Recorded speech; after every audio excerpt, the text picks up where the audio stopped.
Assalamualaikum warahmatullahi wabarakatuh. Perkenalkan, saya Nita Sabriani dari kelas 10 MPLB 2. Di video kali ini saya akan menjelaskan masuknya Islam ke Nusantara menurut teori Persia. Teori Persia mengatakan bahwa masuknya Islam ke Indonesia terjadi pada abad pertama Hijriah atau abad ke-7 Masehi. Dalam teori ini juga memiliki anggapan bahwa pembawa Islam ke Indonesia adalah para pedagang Persia yang bercorak.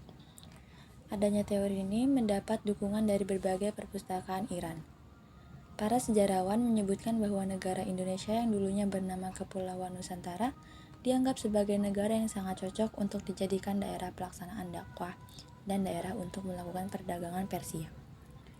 Hal tersebut didukung oleh adanya bukti tradisi keagamaan di berbagai daerah, misalnya Maulid Cikowang dan tradisi Tabut. Dalam kedua tradisi itu terdapat lambang-lambang yang dihubungkan pada kata taubah.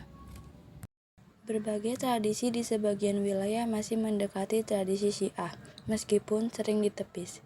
Bahkan, sebagian daerah masih memperingati hari Asyura yang masih berkaitan erat dengan Syiah, yaitu Islam di Persia. Hal lain yang dapat menjadi bukti adalah banyaknya penggunaan kosakata dari Persia menjadi bahasa Melayu atau Indonesia. Misalnya, kata Syahbandar yang menjadi bahasa aktual hingga saat ini di pelabuhan Indonesia, Brunei, dan Malaysia.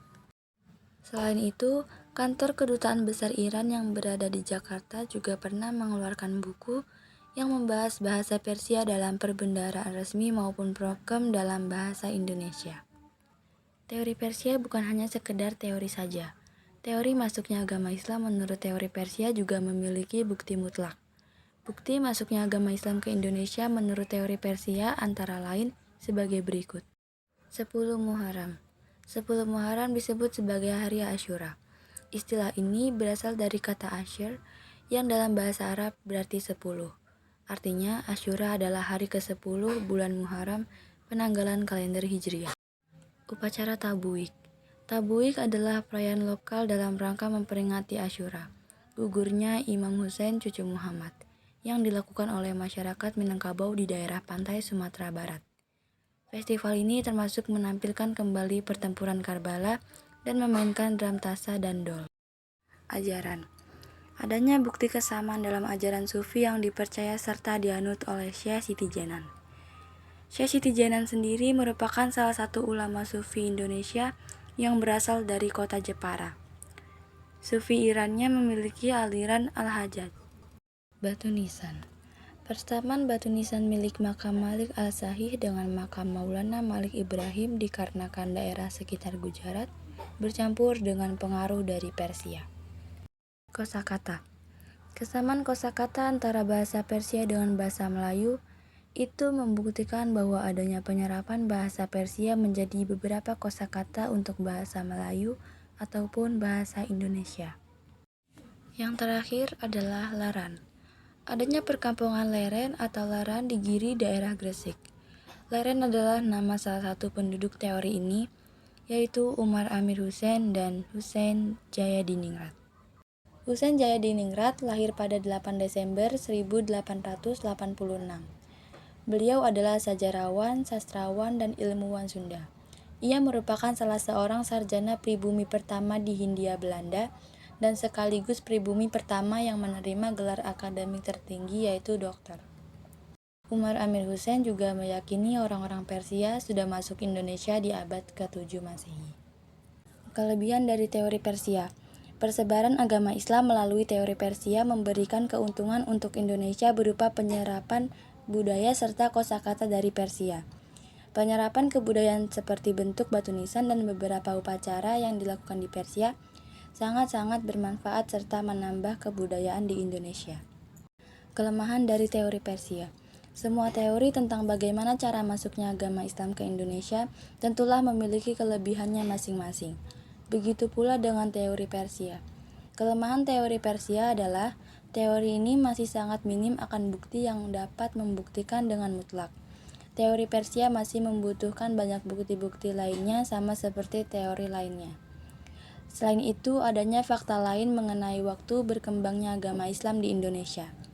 Saat agama Islam berkembang di Indonesia, Iran bukanlah negara yang menjadi pusat persebaran agama Islam. Ditambah, pedagang yang berdagang di Indonesia tak sebanyak pedagang yang dari Arab, Cina, maupun India. Aspek penting yang mempengaruhi perkembangan agama Islam di Indonesia. Aspek demografi. Secara demografi, perkembangan agama Islam paling banyak adalah berada di negara Indonesia bagian barat, khususnya untuk Pulau Sulawesi, Nusa Tenggara Timur, hingga Pulau Maluku. Sedangkan untuk wilayah dengan perkembangan agama Islam paling kecil adalah Pulau Papua. Hal ini dikarenakan Pulau Papua bukanlah target dari persebaran agama Islam di Indonesia, serta Pulau Papua memiliki penduduk yang sedikit. Proses persebaran agama Islam dilakukan dengan cara bertahap melalui proses transmigrasi penduduk dari Jawa ke wilayah timur Indonesia. Persebaran tersebut dilakukan mulai dari menyebarkan agama Islam di bagian barat Indonesia, kemudian merembet hingga bagian timur Indonesia. Aspek arsitektur. Agama Islam yang masuk ke Indonesia membawa pengaruh terhadap bentuk arsitektur dari bangunan yang ada di Indonesia. Dapat kita lihat dalam bentuk arsitektur dari rumah adat suku Betawi dengan ciri khas seperti teras yang lebar dan adanya balai yang berukuran cukup luas.